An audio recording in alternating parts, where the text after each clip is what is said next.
আসসালামু আলাইকুম। বিসমিল্লাহির রহমানির রহিম। শ্রম আইন নিয়ে আলোচনা করার জন্য আরো একটি নতুন পর্ব নিয়ে আপনাদের মাঝে উপস্থিত হলাম। আমি হোসাইন আহমেদ আকাশ, সাধারণ সম্পাদক, বাংলাদেশ প্রগতিশীল নির্মাণ শ্রমিক ফেডারেশন। আশা করি সকলে ভালো আছেন। দেশ ও প্রবাসের সকল সেক্টরের সকল শ্রমিকদেরকে জানাই সংগ্রামী শুভেচ্ছা ও আন্তরিক অভিনন্দন। সংগ্রামী সাথী ও বন্ধুগণ, আজ আমরা আলোচনা করব শ্রম আইনের ধারা 179 নিয়ে রেজিস্ট্রিকরণের জন্য প্রয়োজনীয় বিষয়াদি।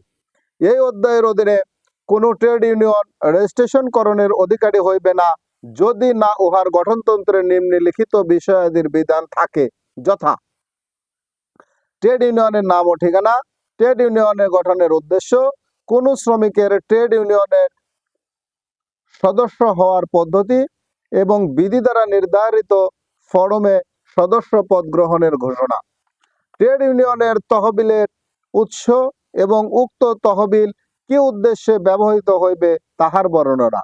তবে শর্ত থাকে যে ইউনিয়নের চাঁদা ব্যতিরেকে দেশি বা বিদেশি অন্য কোনো উৎস হইতে অর্থ সংগ্রহ করিবার ক্ষেত্রে তাহা সরকারকে অবহিত করিতে হইবে।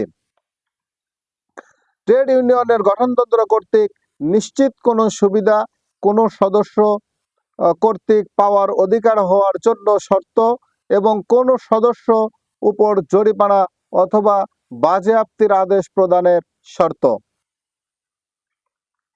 ট্রেড ইউনিয়নের সদস্যগণের তালিকা সংরক্ষণ এবং উহার কর্মকর্তা ও সদস্য কর্তৃক উহা প্রদর্শনের পর্যাপ্ত সুবিধা।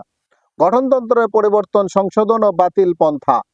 ট্রেড ইউনিয়নে তহবিল নিরাপদ সংরক্ষণ, উহার বাৎসরিক নিরীক্ষার পন্থা এবং ট্রেড ইউনিয়নের কর্মকর্তা ও উহার সদস্য কর্তৃক উহার হিসাব বই পরিদর্শনের পর্যাপ্ত সুবিধা। ট্রেড ইউনিয়ন অবলুপ্তির পন্থা।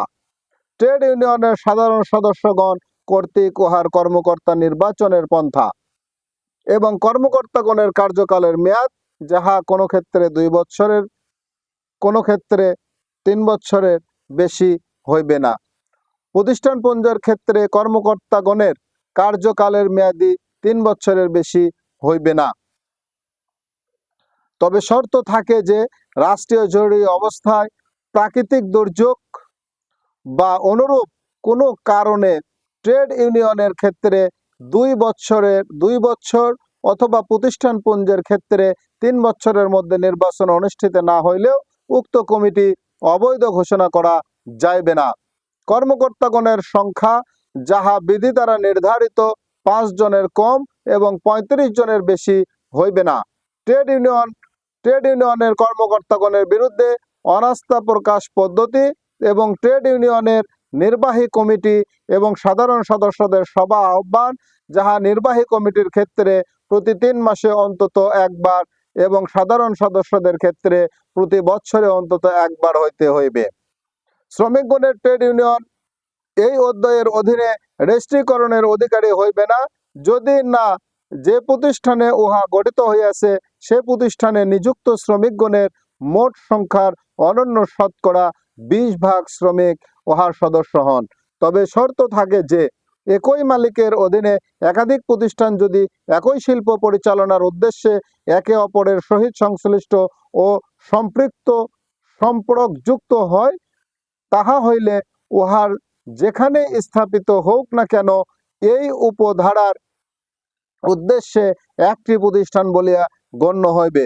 মহাপরিচালক অথবা এত সংশ্লিষ্ট বিষয়ে দায়িত্বপ্রাপ্ত কর্মকর্তা সংশ্লিষ্ট প্রতিষ্ঠানটি সরেজমিনে পরিদর্শন করিয়া অথবা প্রতিষ্ঠান কর্তৃপক্ষ হইতে তালিকা সংগ্রহ করিয়া ধারা 178 উপধারা 2 এর দফা ক এর উপদফা 5 এবং এই ধারার বর্ণিত বিষয়াদি সঠিকভাবে যাচাই করিবেন।